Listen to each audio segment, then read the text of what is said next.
Lilah, it's good to see you again. We talked a little bit on Monster High, the movie, and wow, what a fun time that was. And now you're working with Bob Odenkirk, which has got to be a godsend. It's honestly, I still don't believe it actually happened. I don't. I think I kind of blacked out when he walked in the room and introduced himself. Wow. I think I made a fool out of myself, but honestly, I don't really remember what I did because all I could think was that's Bob Odenkirk. Yeah, Better Call Saul. This is such a very interesting series because it's funny and yet it's very human, and there's ups and downs and personal trauma, and it really covers the gamut of human emotion. Yeah, and I think that's what is so special for me to get to be in a show that has comedy and has lightness, but also, like you said, really explores every range of human emotion. And I think that's what Bob Odenkirk does so masterfully, and what I really admire in him and look up to him as an actor. Even before I got to work with him, you know, he's human. When he's on screen, he's not acting at all. You can just tell that he is experiencing human emotions. And so getting to be in the same room as him while he does that and performs his craft was astounding. What a master class that must be, just to be on set with him. Yes. I mean, honestly, the best way to learn, how to be an actor, you can do all the classes you want, Yeah. but the best learning you are going to experience is on a set, working with actors who have done this for years and are so established and so, master in their work.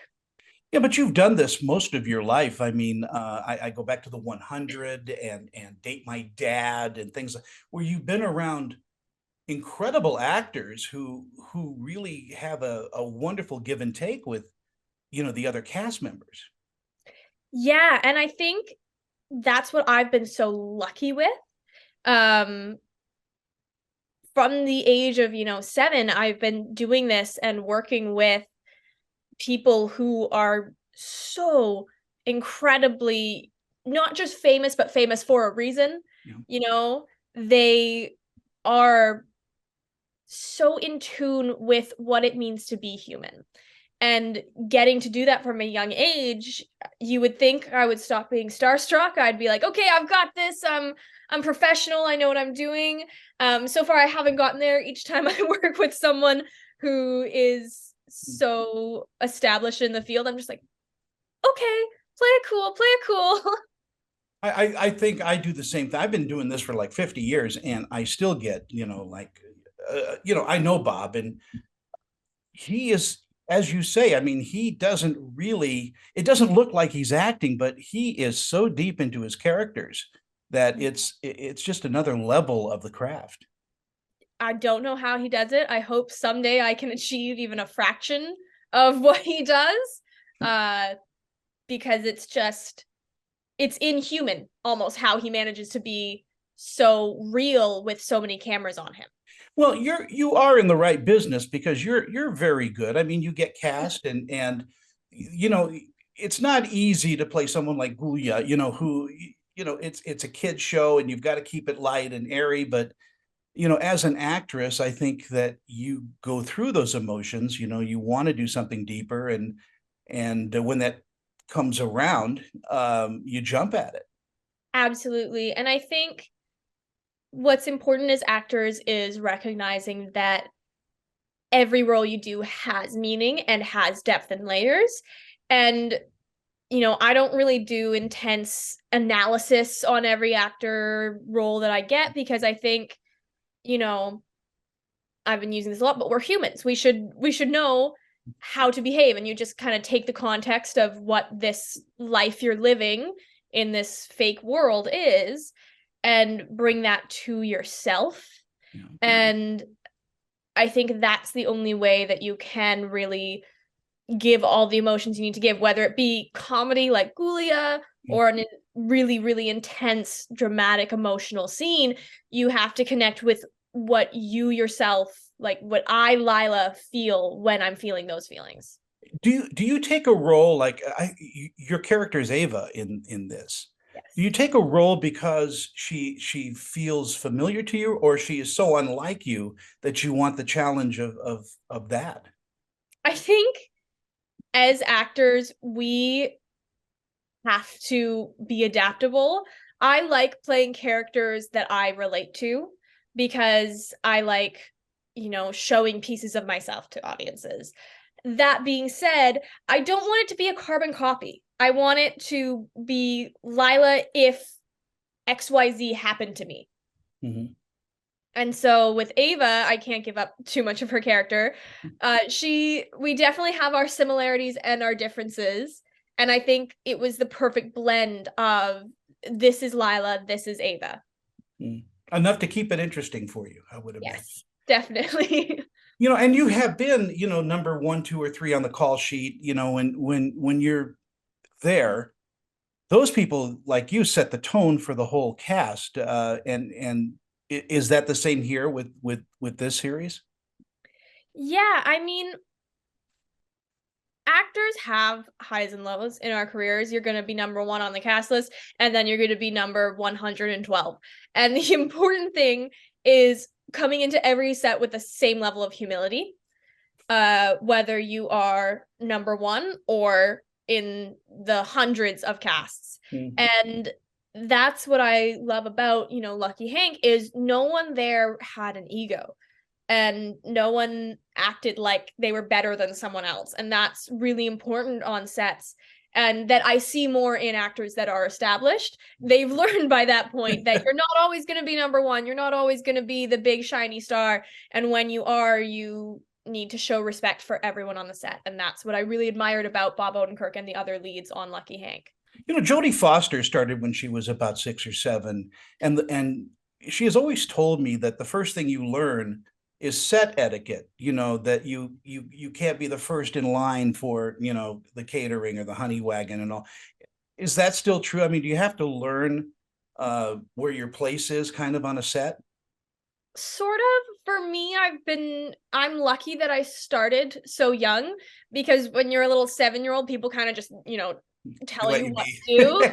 And at this point, I just kind of know, okay, it depends on the set. When I'm on a set where I, have like a super rushed lunch break and I need to like sleep because I've been up since 2 a.m. Sometimes I'll, use that whole actors get to go first in the lunch line. But when I'm on a set where everyone has the same lunch, I got in at 11, other people got in at 8, I'm like, go ahead, go ahead. And I think the main thing that you learn as an actor, the base level of set etiquette, is that everyone on a set is just as important as you are. It does not matter whether you're number one on the cast list or a new grip. You should be treating everyone with the same level of respect. And do you have friends on the set that are the grips and the gaffers and all of that? Is it a family? Definitely. I love it. I mean, I still have, connections with people that I've met on sets ages ago. One of the directors of photographies I've worked with is still in contact with me, call him grandpa, stuff like that. There are first ADs, third ADs, everyone really is so supportive when you get on good sets. And I think that is definitely the tone is set by people in charge, and I've been very lucky to be on sets where the tone is respectful and kind and gracious. And will you be hopping behind the camera and directing a little bit, maybe screenwriting? I definitely hope so. I'm an author. I have my debut young adult novel coming out April 4th. And the plan is definitely to turn that into a TV show or movie of some sort. And I would love to do the be the showrunner for it, maybe direct some episodes. Plug your book. Let me know what it Yeah. is and where we can get it.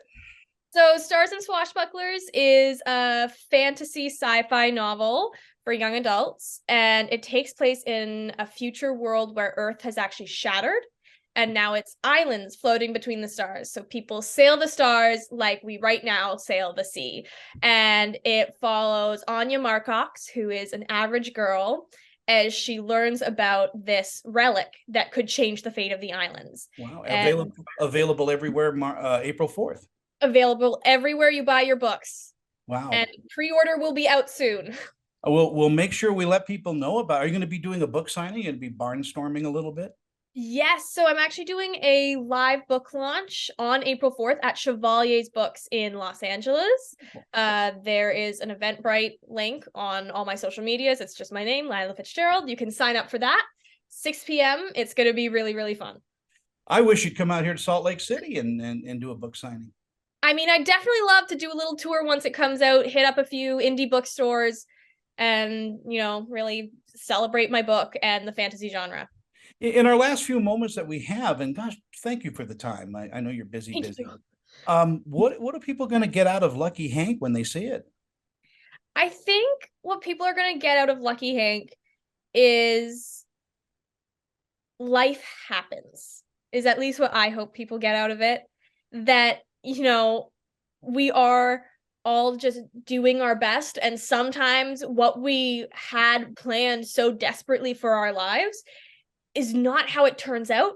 And you have to, live with the life you've been given and turn that into a beautiful thing.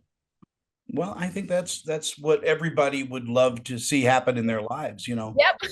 taking negatives and making them positives. And this was such a positive thing for me to sit and chat with you without all the other people around. This is so nice, is just to sit and get to know you a little bit.